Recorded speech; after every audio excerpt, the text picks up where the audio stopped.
It's cold here, colder than anything I've ever felt before. They say Alaska is the last frontier, but what they don't tell you is that there's something far darker out there. I'm lucky to be here today, but I've seen things I can't forget. I never thought I'd be the one telling this story, but here I am. If you're listening, I just need you to understand that this is real. Everything I'm about to tell you, it happened, and it almost cost me my life. I was out there, in the middle of nowhere, with nothing but the endless expanse of snow surrounding me. This wasn't your typical tourist trap. I wasn't on some guided fishing trip or hiking through some serene national park. No, I was with a group of experienced hunters, men who'd spent their entire lives in the harshest of conditions. Their names were Eric, Tom, and Scott, and they were the real deal.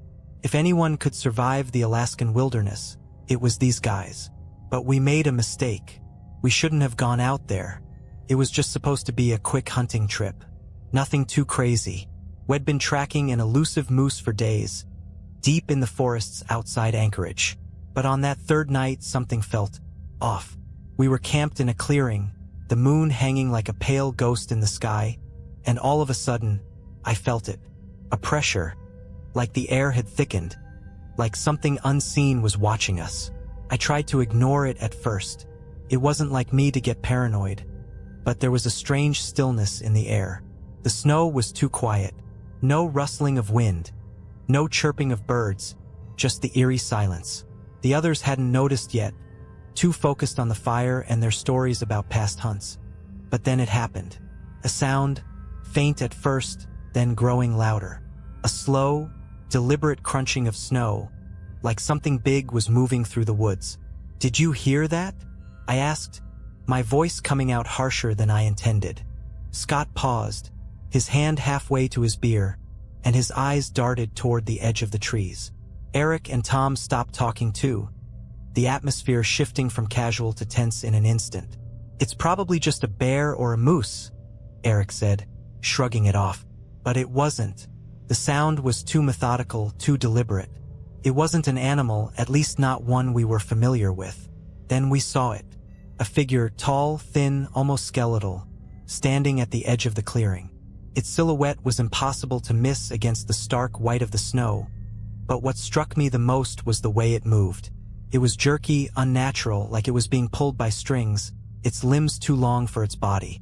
And the face, I'll never forget the face. It was distorted, almost alien in its features, like it had once been human but had twisted into something else. I don't know how long we stared at it. Felt like an eternity.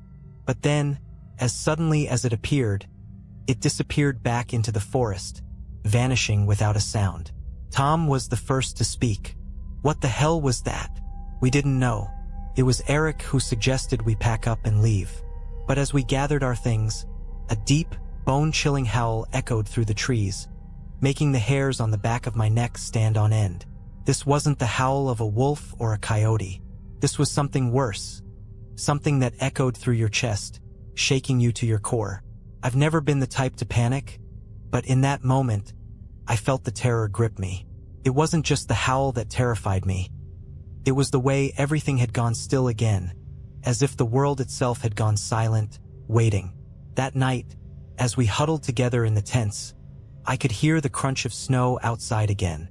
This time, it wasn't just one thing. It was multiple shapes circling us, drawing closer.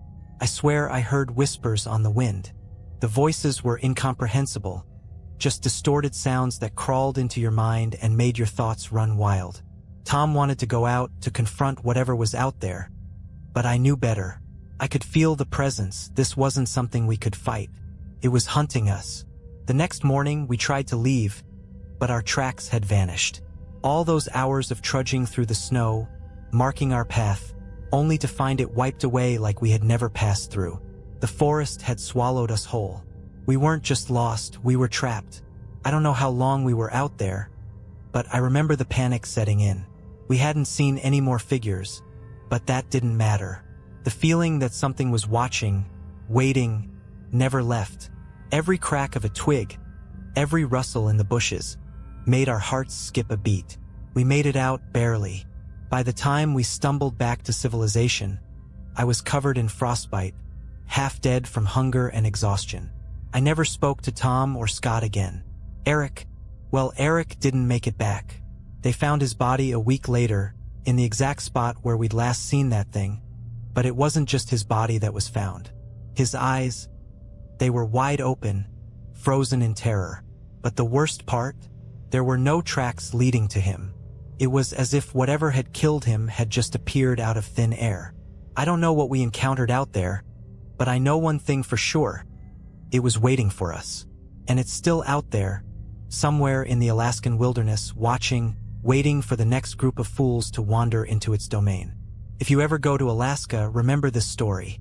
Stay on the path. Never stray from the group. Because once you hear that howl, you may not make it out alive. The last thing I remember is the sound of the wind carrying something with it. Whispers, maybe, or something else. But I'll never forget it. I survived, but not without a price. Now, every time I close my eyes, I hear that howl again. I thought I could leave it behind. I really did. For months after we made it back to Anchorage, I tried to convince myself that what happened in those woods was just some bizarre, shared hallucination. Maybe it was the isolation, the exhaustion, or the sheer terror that made our minds play tricks on us. But as the months wore on, I began to realize something. I hadn't truly escaped. Started small. A nightmare here, a lingering sensation there, like I was being followed. But it wasn't until I received a call that I knew something wasn't right. It was late, maybe 2 or 3 in the morning. I was staying in a small cabin outside of Fairbanks, trying to rebuild my life after everything had happened. My phone rang, the shrill tone cutting through the quiet night like a knife. I almost didn't answer, but something in my gut told me I should. "Hello," I answered, my voice rough with sleep. "Ben?" The voice on the other end was crackling, almost distorted, but I could tell who it was right away. It was Scott. "Scott? What's going on?" I asked, sitting up straight in bed. His voice sounded panicked, frantic in a way I hadn't heard in him before. "You're still in Alaska, right? Still near the woods?" he asked, his words tumbling out in a rush. "Yeah, I'm not far from Fairbanks. Why? What's wrong?" He was silent for a moment before he spoke again, his voice trembling. "I saw it. It's real, Ben. It's real, and it's not just out there in the wilderness. It's here. It's in the city." I felt my heart drop into my stomach. My breath hitched in my chest as I tried to process his words. "Scott, what the hell are you talking about? What did you see?" He paused again, like he was trying to find the right words. But when he finally spoke, the terror in his voice was undeniable. "I saw it in the woods last night. I thought it was gone, that we had escaped. But it's been following me, Ben. It's not just some monster. It's a force. It's like it's drawn to me. I don't know how much longer I can outrun it." I could hear him breathing heavily on the other end of the line, and I knew something was seriously wrong. "Scott, calm down. You need to tell me exactly what happened. Where are you?" "I'm in my house," he said, his voice shaking. "But I'm not alone, Ben. I'm not alone." Suddenly, the line went dead. I sat there, staring at the phone in my hand, numb with disbelief. I didn't know what to think. I had lived through it, but hearing Scott's panic, hearing his terror, made me feel like I was right back there, lost in those woods again. The same haunting feeling settled into my chest. Something was still out there.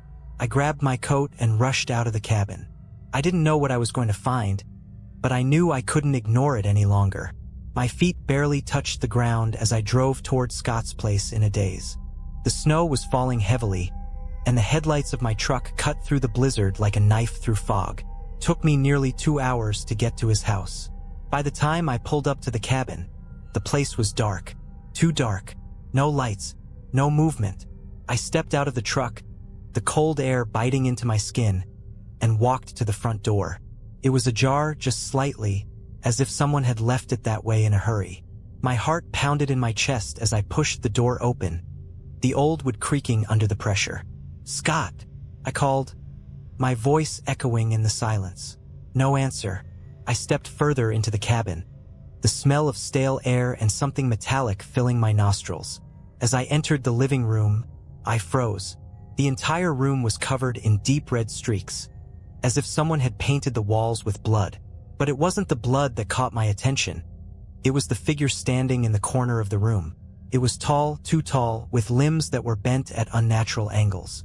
Its face was a twisted nightmare of sharp angles and black, hollow eyes, staring straight at me. The thing didn't move at first, but I could feel its presence, suffocating the air around me. Then it made a sound, a low, guttural hum, almost like a song. But it wasn't a song of peace. It was something darker, something older. I backed away, my mind racing. "Scott!" I screamed, but there was no answer. The thing took a step forward, its long, unnerving arms reaching toward me.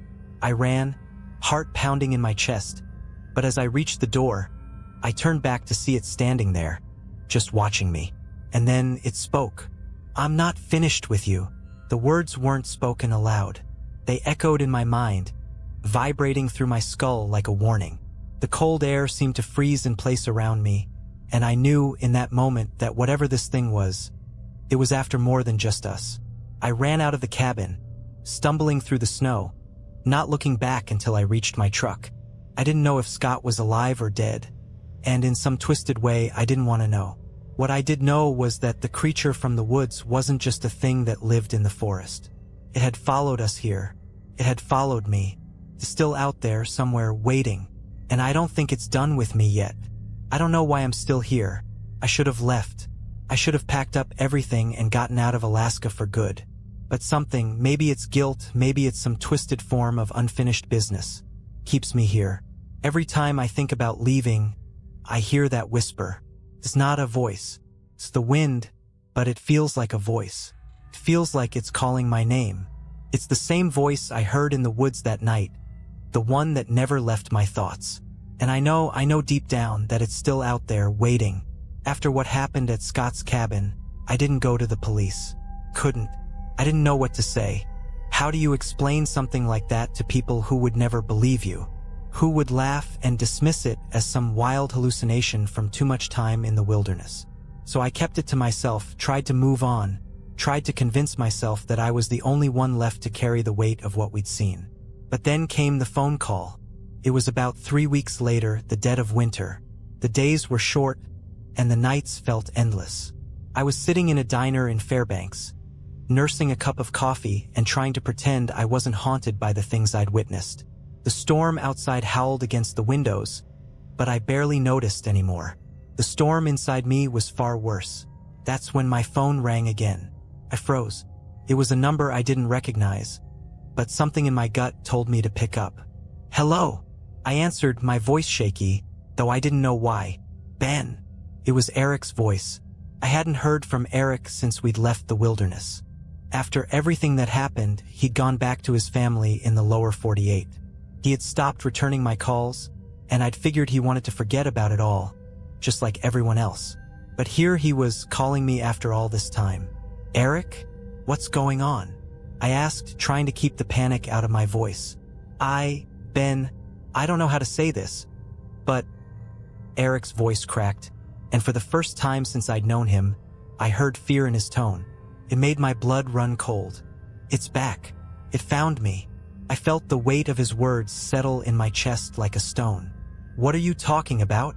I asked, my voice barely above a whisper. "I didn't want to tell you," he continued, his voice barely audible. "But it's been following me too. I thought I could outrun it, but it's everywhere now. It's in my house, it's in my dreams. I don't know how much longer I can keep this up. I can feel it getting closer. I think... God, Ben, I think it wants to take me next." I could barely breathe. The same thing, the same horrifying thing that had stalked us in the Alaskan woods, was now tormenting Eric. It was no longer confined to the wilderness. It was everywhere, and it was getting closer. "I'm coming to you," I said without thinking. I didn't know how, but I knew I couldn't let him face this alone. "No," Eric gasped, his voice strained. "Don't come here. You don't understand. You don't know what it's like when it gets close. You won't survive it, Ben. I just wanted to warn you. You can't escape it. It's not just in the woods. It's in everything now. It's in your mind. It knows who you are." His words made my skin crawl, but there was something in them that broke through my panic. A deep, almost desperate plea. "What do you mean?" I asked, my heart pounding in my chest. "I don't know how to explain it," he said, his voice shaking with fear. "But once it's latched onto you, it doesn't let go. You can run, you can hide, but it's always there, watching, waiting for you to slip up." I was shaking, my hands trembling as I held the phone to my ear. "Eric, where are you? I need to see you. We need to figure this out together." I'm at my cabin," he said, his voice barely audible now. "But Ben, please don't come. Don't." And then the line went dead.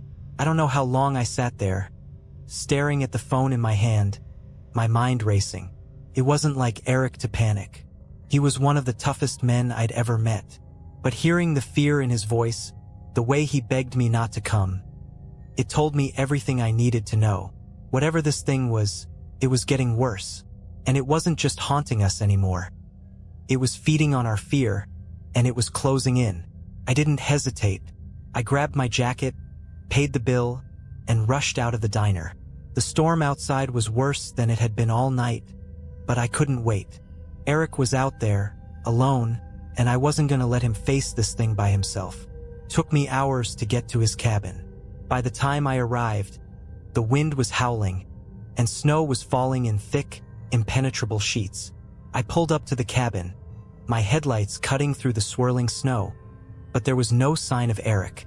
I called his name, my voice barely audible over the storm, but there was nothing. I forced the door open, the wood creaking under the weight of the snow, and stepped inside. The place was dark, except for a small candle burning in the corner. It flickered weakly, casting eerie shadows across the room. The air was thick, too thick, like it was filled with something unnatural. And then I saw it. At the far end of the cabin, standing by the window, was a figure. Tall, thin, unmistakable. It was the same thing I'd seen in the woods, the same thing that had stalked us. It wasn't just watching me, it was waiting. But what made my blood freeze was the sight of Eric, crumpled on the floor beneath it, his eyes wide open in terror, frozen in a way I couldn't explain. The thing turned its head slowly, its face twisted in a grotesque mockery of a smile. And then it spoke. "You should have stayed away, Ben." Before I could react, the door slammed shut behind me, and I felt the cold, suffocating weight of it surround me. The whispers started, low at first, then rising in volume, filling my mind with words I couldn't understand, like the wind itself was alive. And then I knew. It wasn't just hunting us anymore. It was consuming us, and it was going to take us all. I don't know how much time passed after the thing spoke. It felt like seconds, but then again it felt like hours. All I could hear was the sharp, oppressive sound of my own breathing, mixed with the unnerving hum coming from that thing, standing just a few feet away, its form stretching unnaturally against the flickering candlelight. Its hollow eyes pierced into me, empty voids that seemed to know everything about me. Things I hadn't even remembered myself. I could barely move. My body had frozen, not from the cold but from the terror that gripped every inch of me. My legs were heavy, like they were made of lead, and my arms hung useless at my sides, as if the very act of reaching for something, anything, would have been futile. All I could do was stare at the thing, helpless. It wasn't just watching me anymore. It was studying me, as if deciding whether I was worth the effort of tormenting further. The cabin felt smaller, suffocating, the air thick and bitter. The wind howled outside, but in here, there was only silence. A deafening, oppressive silence. Then I heard it. The sound of Eric's voice, weak, raspy, barely a whisper. "Ben, get out. It's not too late." I turned my head, finally finding the strength to look at him, lying on the floor. His face was pale, eyes wide open but empty, staring at something beyond me, as if he were already lost to whatever this thing was. He didn't seem to be breathing. I knew then. Eric was already gone. The thing moved then, stepping closer. Each movement was slow, deliberate, and I could hear the soft creaking of its bones as if they were made of wood. It stopped in front of me, and I could feel its presence invade every corner of my mind. "I told you not to come," it said again, its voice a whisper and a scream at the same time. "Now, you belong to me." Before I could react, it reached toward me with one long, twisted arm. Its fingers, if you could even call them fingers, were sharp, talon-like, scraping the air between us. I could feel the cold radiating from them, a cold that went deeper than the skin, burrowing into my very soul. I stumbled backward, the horror overwhelming me, but I couldn't move fast enough. The air seemed to slow down, and I felt like I was trapped in some twisted dream, unable to wake up. It was all around me. Its presence, its words, its touch. I felt its fingers brush my cheek, and in that moment, I was sure it would drag me into the same frozen nightmare that had taken Eric. But then something changed. I don't know how or why, but the pain, the suffocating weight of the thing's touch, faded. I don't know if it was my will to survive or something else entirely, but I managed to break free. I bolted toward the door, every step heavier than the last, the darkness closing in around me, whispering in my ears, urging me to stay, to give in. But I couldn't stop. I had to get out. I had to survive. I didn't look back as I ran, crashing through the snow, the storm battering me from every side. I could feel it, though, the pull of it, the weight of its presence still lingering in the air, chasing me even though I was miles away from that cursed cabin. I don't know how I managed to make it back to my truck. The snow was falling heavier than ever, and I could barely see through the windshield. I slammed the door shut, locked it, and started the engine. I shouldn't have looked back, but I did. The cabin was gone. There was nothing left but the storm, the swirling white madness of it. The wind screamed like a living thing, howling its fury into the void. But through the blizzard, I could make out a figure standing by the road, just barely visible, its form bent and broken. The same twisted thing. I don't know how it followed me. I don't know how it found me in the storm, but it did. It was always there, waiting, watching. As I drove, I felt its presence following me, not in the truck, but in my mind. The whispers were louder now, clearer, echoing through every thought I tried to have. It was inescapable. I kept my eyes on the road, the world a blur of white. I drove for what felt like hours, the fear gnawing at my mind. I couldn't think straight. I couldn't breathe without feeling its weight on my chest. The thing had followed me, and no matter how far I went, no matter where I ran, it would always be there, just out of sight, watching. By the time I reached the nearest town, I was too far gone.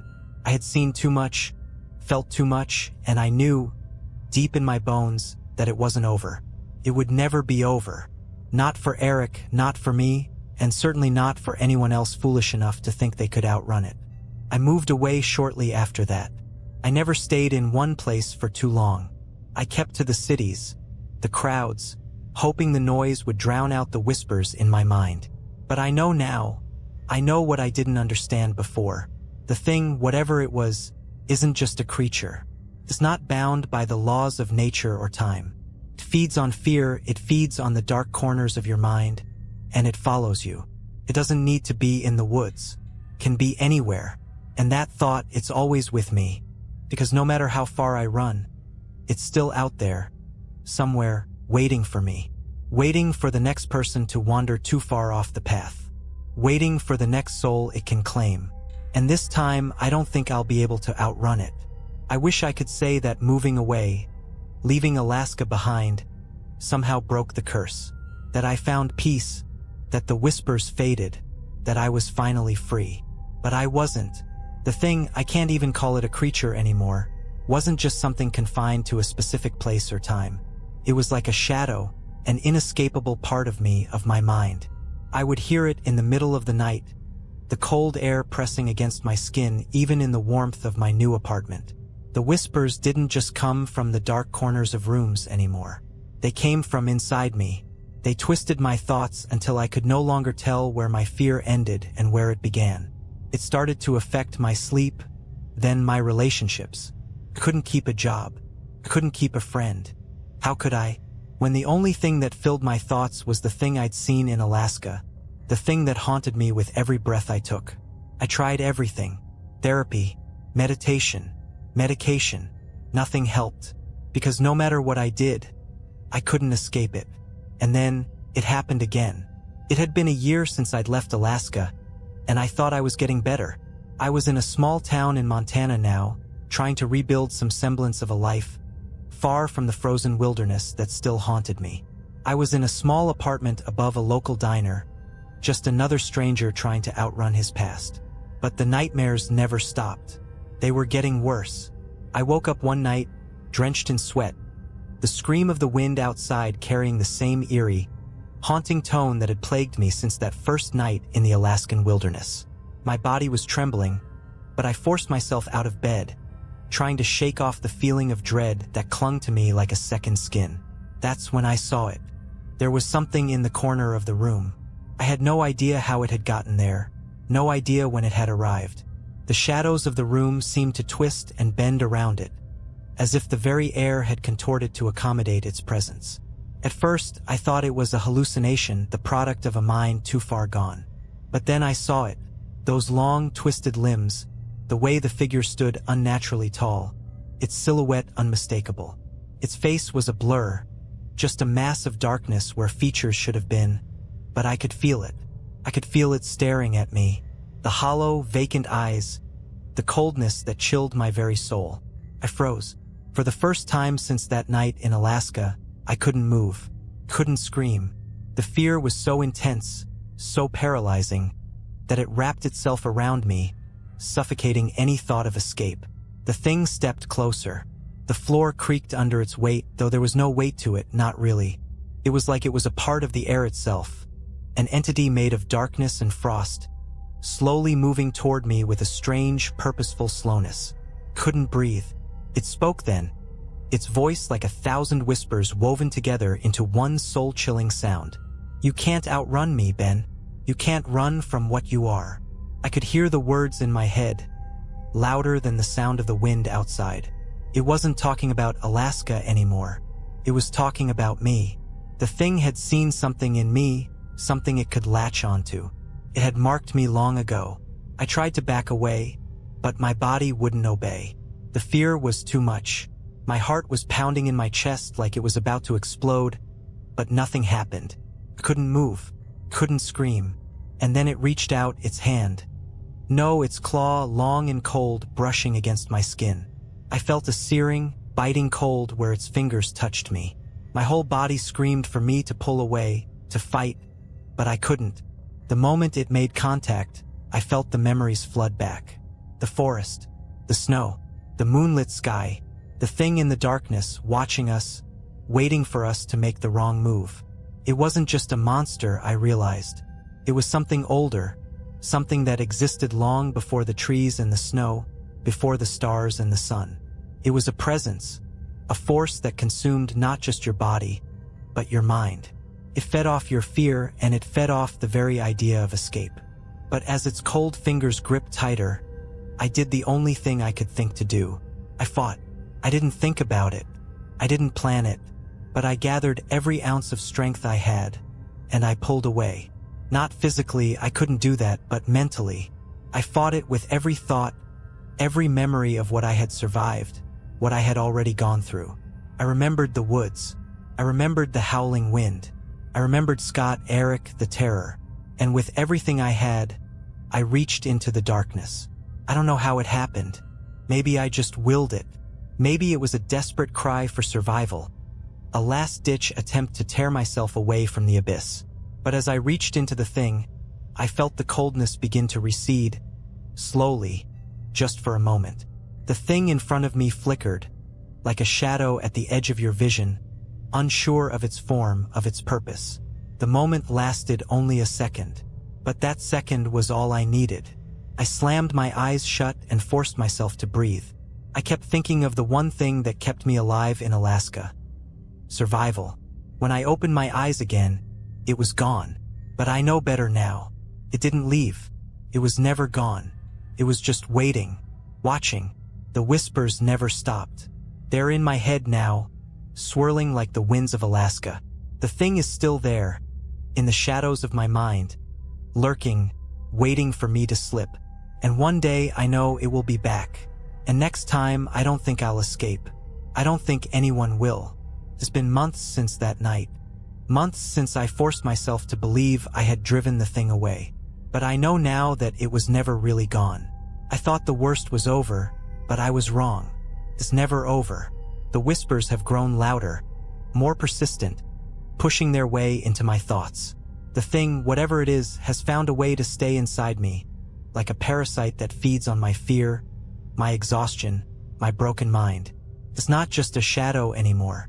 It's a part of me, lodged deep within my soul. I can feel it every day, like a weight on my chest. The fear has become familiar. It's like breathing. You don't notice it until you try to stop. I moved to a different town, a different state, trying to outrun it once again. I found a quiet little place in Wyoming, far from Alaska, far from the memories of what I had seen and experienced. But as I walked through the front door of this new apartment, I felt it. The same cold that had settled over me in that cabin. The same suffocating silence. I told myself I was being paranoid, that I was just imagining things, but I knew deep down that it wasn't true. The thing was here too. It was everywhere. It was inside me. I could feel its presence in the shadows, in the corners of my mind. It didn't take long for the nightmares to return. They were worse than before, more vivid, more real. In my dreams, I would find myself back in those woods, back at that cabin. I would hear the howling, that dreadful sound that rattles your bones. And I would see it, standing there watching me, waiting for me to make the wrong move. Sometimes, I would wake up in a cold sweat, heart pounding, unable to shake the feeling that it was still there, still watching me from the darkness. And then it came again. I was sitting in my apartment, trying to read a book to distract myself from the constant weight in my chest. The storm outside had been howling all night, the wind battering the windows, but I didn't pay it much attention. I'd learned to block out the weather long ago. The real storm was inside me. I heard a knock at the door. It was soft, but it cut through the stillness of the room like a blade. I froze. I didn't want to open the door. Couldn't. I knew what was out there. I knew what was waiting for me, but I couldn't resist. My hand moved of its own accord, trembling as I reached for the doorknob. When I opened it, there was no one there. But something was wrong. The air was cold, colder than it should have been, like a chill was coming from nowhere, like the wind itself had slipped inside my apartment. The silence was oppressive, like the world had suddenly gone still. I stepped outside, into the hallway. And there, at the end of the hallway, standing just beyond the flickering light, was a figure. A tall, gaunt figure, its outline barely visible in the dim light. It was so still that I almost couldn't tell if it was real. The darkness around it seemed to bend, as if the very air itself was afraid to touch it. I knew what it was before I could even see its face. It was the thing. It was here. I took a step back, my breath catching in my throat. My body wanted to run, to escape, but my legs were frozen. I couldn't move. The thing raised its arm, its fingers twisting in the air like they were reaching for something. It didn't need to speak for me to hear it. Its words filled my mind, cold and clear. "You've been running for so long, Ben. You can't hide from me anymore." It was the same voice, the same whispers, but there was something different about it this time. The presence wasn't just around me. It was inside me, too. It was in my thoughts, my very soul, clawing its way out. And then it took a step toward me. Slow, deliberate. The air seemed to warp around it, like the temperature was dropping with each movement. I could feel its coldness, the crushing weight of its presence, pushing me back into the apartment. I tried to scream. I tried to fight, but my body wouldn't obey. It was like I was drowning in the fear it had planted inside me. My thoughts were clouded, filled with terror and the overwhelming sense that I was about to lose everything. I was losing myself. And then I saw something. In the corner of my eye, I saw a shadow, a flicker of movement. It was small at first, but it grew, taking shape, becoming something real. I couldn't process it at first. I thought I was hallucinating, seeing things that weren't there. But then I realized what I was seeing. It was the figure of a man. It was Eric. He was standing there, just outside the apartment, his eyes wide open, staring at me with that same frozen look he had when they found him. His body was pale, his skin stretched tight over his bones. He was dead, but there he was, standing in front of me, like he had never left. I tried to call out to him, but no words came. My throat was tight, suffocated by the weight of the fear that gripped me. And then, Eric's voice echoed in my mind. It wasn't him. It wasn't his voice. It was the thing speaking through him. "You can't escape, Ben," it said, its voice seeping through every thought, every breath. "You are mine." I tried to push it out, tried to shut my mind off, but the whispers wouldn't stop. They were all I could hear, all I could think. I wasn't sure where I ended and the thing began anymore. It was here. It had found me again. It wasn't going to stop. Not until it took me, too. And the worst part? I think it already has. The thing didn't just hunt me. It didn't just chase me through the forests of Alaska, through my nightmares, through the towns I thought were safe. It's been inside me all along, feeding on my fear, feeding on the idea that I could escape it. But it's never been about escape. It's always been about survival. And I don't know how much longer I can survive. I'm writing this now because I'm running out of time. I can feel it closing in on me. The whispers are louder. The cold is deeper. And every breath I take feels heavier, more labored. I can't escape it. I can't outrun it. The thing, whatever it is, has found its way into the very core of me, and I feel it tightening its grip. When I left that apartment, I didn't know what else to do. I had no plan, no destination in mind. I just needed to get away, to put as much distance between myself and whatever this thing was.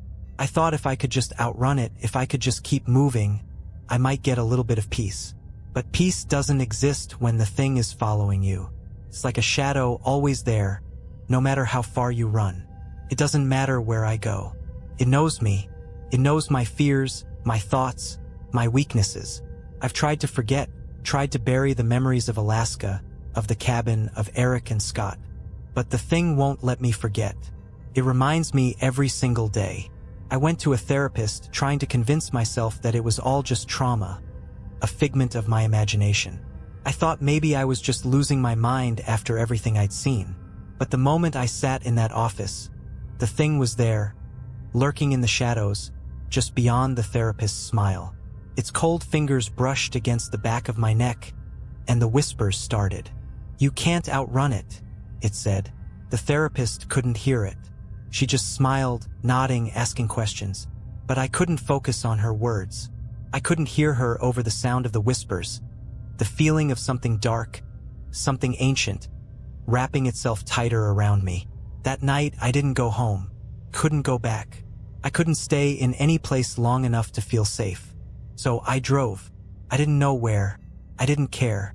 I just needed to move. The road stretched out in front of me, endless and dark, the headlights cutting through the night. The snow flurries danced around the truck, swirling like a blizzard. But there was no escape. There was never an escape. Hours passed. The cold inside my truck was unbearable. The heat was on full blast, but it didn't matter. The cold, the real cold, was inside me now. That's when I saw it again. Out of the corner of my eye, I caught the flash of something in the distance, too far to make out clearly, but familiar. Something tall, too tall. I thought my mind was playing tricks on me, but I knew it was the thing. I slammed on the brakes, the truck sliding on the slick road, but I didn't stop. Couldn't stop. I had to see. I had to know if I was right.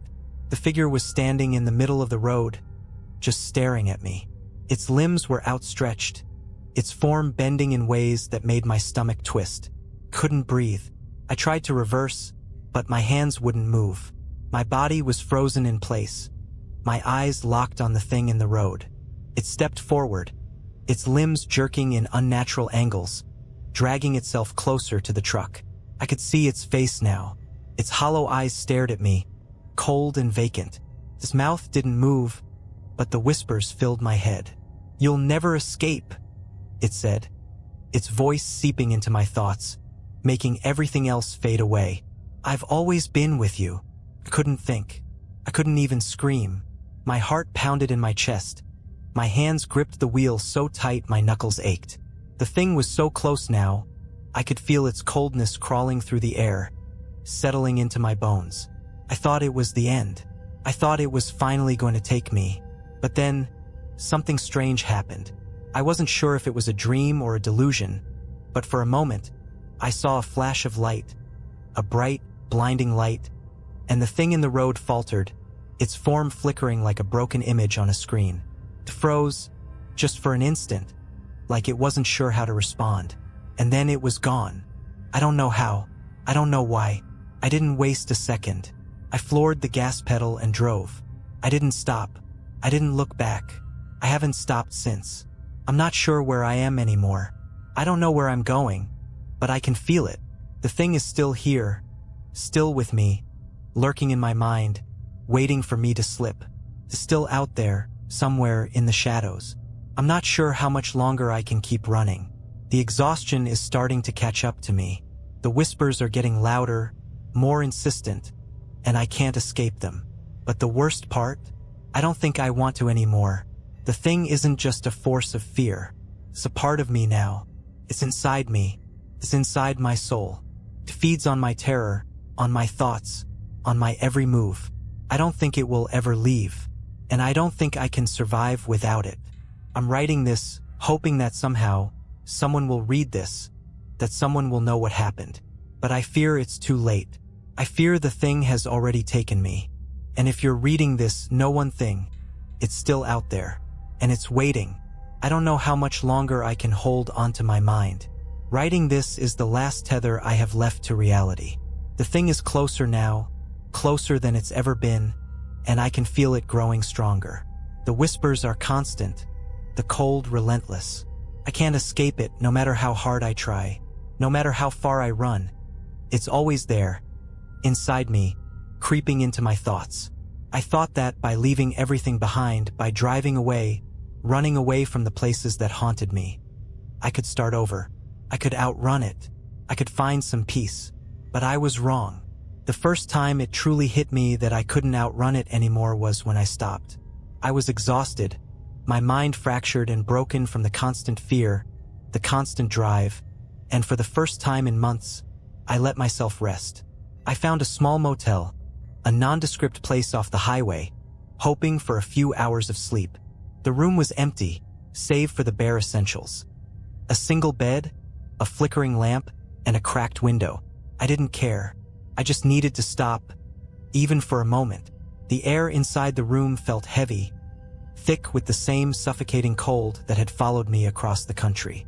But I told myself it was just the winter chill creeping in through the walls. I laid down on the bed, my eyes closing in an attempt to silence the relentless pounding of my heart. But the moment I closed them, I saw it again. It wasn't just the thing, it was the place, the forest. The trees were towering, their branches twisted and warped. The snow beneath my feet was deeper than it had ever been. I could hear the wind howling, the world around me moving in a slow, surreal motion, like I was trapped in some terrible dream. And there it was, standing in the distance, watching me. The thing. Its form stretched tall and skeletal, its black eyes glaring through the darkness. I tried to turn away, tried to run, but my legs wouldn't move. I was frozen in place, unable to escape its gaze. The thing didn't speak, but I heard its voice in my head, clearer than ever. "You'll never leave." The words rattled through my mind like a physical blow. I could feel its cold, bitter presence seeping into every thought, every breath, every nerve. It was suffocating me. It wasn't just the cold of the room now. It was the cold of its touch, freezing every part of me from the inside out. I woke up in a cold sweat, gasping for air, my body trembling. The room was still dark, the only sound the beating of my heart in my ears. But I knew the thing wasn't just in my dreams anymore. It was in my head. It had always been there. I can't escape it. When I looked in the mirror the next morning, I didn't recognize the person staring back at me. My face was pale, gaunt, my eyes sunken and hollow. The reflection was a stranger, someone who had been worn down by fear and exhaustion, someone who had given up. But more than that, it was someone who was already lost. I tried to keep moving. I couldn't stay in that motel, but no matter where I went, I could feel it. The thing was always just behind me, never more than a few steps away. Even when I tried to sleep, even when I drove through the night, I could hear it in the back of my mind. I could feel it following me. But something changed on the third day. I woke up in the middle of the night, my body drenched in sweat, the room colder than ever. The whispers had grown louder, as if the thing was pushing its way into my mind, its voice filling every thought. It was too much. I couldn't take it anymore. I got up and stumbled to the bathroom, hoping the cold water would snap me out of whatever nightmare I was in. But when I looked in the mirror, I didn't see my reflection. I saw it. The thing was standing behind me, its face twisted and grotesque, its hollow eyes staring at me through the reflection. It wasn't just watching me anymore. It was inside the mirror, reaching out to me. I tried to scream, but no sound came out. The thing's hand, cold and skeletal, reached toward me, and I could feel its fingers brush against my neck. I wanted to pull away, to run, but I was paralyzed. I couldn't move. "You can't escape, Ben," it whispered. "You never could." I don't know how long I stood there, frozen in place, feeling its cold touch seeping into my skin, into my bones. But I know I can't fight it anymore. The thing is inside me now, more than just a shadow following me. It's in my mind, in my thoughts, in every heartbeat. It's a part of me. I don't know what it wants from me. I don't know what it's been waiting for, but I can feel its hunger. I can feel its patience. It's not in a hurry. It doesn't need to rush. And that's what terrifies me most, because I've already lost. I'm writing this because I don't know how much longer I'll be able to. The thing is stronger now, its presence overwhelming, and I feel like I'm losing myself. I can't fight it anymore. The fear, the darkness, it's all consuming. If you're reading this, please know that I'm not insane. I'm not just some delusional man running from his past. There is something out there. There is something in the darkness, and it will follow you just like it followed me. It doesn't matter where you go. It doesn't matter how far you run. It will always find you. Found me, and now it's going to take me. And once it does, there's no coming back. I'm writing this because I can't let it win. Not without leaving something behind. Not without someone knowing the truth. But I know now. It doesn't matter. The thing has won. And now it's time for me to go. I never expected to see another day. The thing, it's inside me, twisting and warping my mind until I'm not sure what's real anymore. I'm losing myself, losing everything. The thing whispers constantly, urging me to give in, to stop fighting, to embrace it. But I can't. Even though the darkness is pulling me in, even though I feel it tightening its grip around my chest and my thoughts, there's still something inside of me fighting back. A small part of me that refuses to let go, that refuses to become what it wants me to be. A part of me that is still trying to survive. I don't know how much longer I have. The thing is growing stronger, and I feel myself slipping further into its grasp. I've been driving for hours, lost in a haze, not even sure where I am anymore. The snow is falling heavily outside, blanketing everything in white, but it feels like the storm inside me is much worse. I don't even know what day it is, but I can feel the end coming. I can feel it in the cold that wraps around me, in the whispers that fill my mind. The thing is getting closer. It's closer than ever before, and I can't escape it. I don't know how much longer I can keep running. The road is endless. I've been driving through this frozen landscape for what feels like days. The world outside is just white, a blur of snow and shadows, the headlights of my truck barely cutting through the storm. It feels like I'm trapped in some endless nightmare, where time doesn't exist and the only thing that matters is the thing that is hunting me. But then something changes. I see it. In the distance, at the edge of the road, there's a shape, a figure standing there still and silent in the storm. I can barely make it out through the snow, but I know what it is. I know who it is. It's the thing. But something's different this time. It's not the same twisted form I've seen before. This time it's standing still, not moving, just waiting. It doesn't approach me. It doesn't whisper to me. It's just there. I stop the truck. I don't know why. I shouldn't stop. I should drive past it, keep going, but something pulls me toward it. Maybe it's curiosity. Maybe it's desperation. Maybe I'm just tired of running.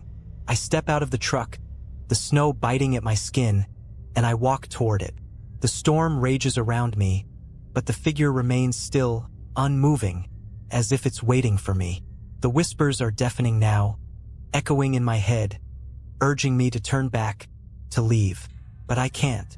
I reach the thing, and as I stand there, face to face with it, I realize something. It's not what I thought it was. It's me. Not physically, not exactly, but it's a part of me. A part of my soul, a piece of my fear. It's not an outside force, a thing that hunts. It's the reflection of my darkest self, a shadow that I've been running from, a part of me that I can never escape. You've been running from me, it says, its voice no longer a whisper but a deep, cold truth. But I'm you, Ben. I've always been you. I stand there in the snow, staring at it, at myself, and in that moment, everything clicks into place. The thing isn't some monstrous entity from the woods. It's the manifestation of all the fear, all the darkness that I've carried with me. It's the part of me that I've tried to bury, to outrun. It's the part of me that thrives on fear, on the belief that I can't survive. It's the part of me that never stopped hunting. I don't know how long I stand there, lost in this realization. But when I look around, I see the snow has stopped falling. The storm is gone. The world is still. And for the first time in a long time, I feel calm. The thing isn't out there. It's never been out there. It's been inside me all along. And now that I understand that, now that I see it for what it truly is, the battle is over. There's no more running, no more escaping. I can't fight it anymore because I've realized the truth. The thing I've been running from is me. As I stand in the silence of the snow, the world around me still and frozen, I accept it. The thing, my fear, my darkness, is a part of me. It always has been. And no matter how far I run, no matter where I go, it will always be there, inside me. I'm not sure if I'm free now or if I've just come to terms with my fate, but I know this, the thing never really hunted me. It didn't need to. I was the one hunting myself all along. And now, as I walk back to my truck, I feel a strange peace settling over me. The fear is still there, but it no longer controls me, because I've finally stopped running. And for the first time, I think I've come to understand something terrifying. I was never meant to escape. I was meant to survive. And that survival is with me forever. I don't know how long I've been out here. Time has become a blur, like the snow that surrounds me, like the whispers in my head that refuse to quiet. I no longer know what day it is or even where I am. I've stopped caring. There's no point anymore. The thing, it's still with me, but it's different now. It's not just a shadow or a force outside of me. It's part of me, a piece of my soul, a dark reflection of everything I've ever feared, everything I've ever wanted to escape. And I've come to understand that there is no running from it. There never was. I've spent so long convincing myself that if I just kept moving, kept running, I could outrun my past, outrun my mistakes, outrun the fear that has clung to me like a second skin. But it's always been here, inside me, feeding on the very thing I've tried to escape, my own darkness. That realization came to me the moment I stood face to face with it. My fear, my reflection. It was never a monster. It was never something external. It was me. I am the thing. I don't know if I'm still in my own mind, if this is some kind of twisted dream, or if I've crossed over into a place where time no longer has meaning. I think perhaps that I'm no longer part of the world I once knew. I've become a part of the wilderness I tried to escape, the frozen, desolate place where shadows live and where no one truly survives. But now I don't need to survive anymore. I've stopped fighting. The battle was never about escaping the thing. The battle was about accepting it, accepting myself. I hear the howling wind again, but this time it doesn't scare me. The whispers are louder, but they no longer terrify me. They're my own thoughts now, my own fears, and I've learned to embrace them. The cold in my bones has become familiar, almost comforting. I feel it seeping through my skin into my soul, and I realize that the thing, it is me. The darkness in me has always been there, just waiting for me to acknowledge it. The more I fought it, the more it thrived. But now that I've stopped running, now that I've finally stopped fighting, the coldness is not so terrifying. It's just there, just like me. I'm standing in the middle of the road, lost in the snow, and I can't help but wonder if anyone will ever find me. But I don't care. The thing is part of me, and I've finally accepted it. I've stopped fearing it. I realize now that I was never supposed to outrun the thing. I was supposed to understand it. I was supposed to let it in, to stop running from the dark corners of my own soul. The thing doesn't control me anymore. It never did. It was always a reflection of my own fear, my own failures, my own brokenness. I know I'll never be free of it. I don't think anyone ever truly is. We all have our shadows, our darkness, waiting to consume us if we let it. But that's not the end of the story, because survival isn't about outrunning it. Survival is about living with it. And so, as I stand here in the snow, with the whispers and the cold pressing in on me, I don't fight it. I don't try to run. I simply exist, a part of the very thing I once feared, and I accept it. I accept myself. And maybe, just maybe, that's the only way to survive this. Maybe the thing never wanted to take me. Maybe it only wanted me to see the truth. That it's not the thing outside of us that we need to fear. It's the thing within. And once you accept it, once you stop fighting, you can finally stop running. And maybe, just maybe, you can find peace in the darkness. But that peace comes with a price. I paid it long ago.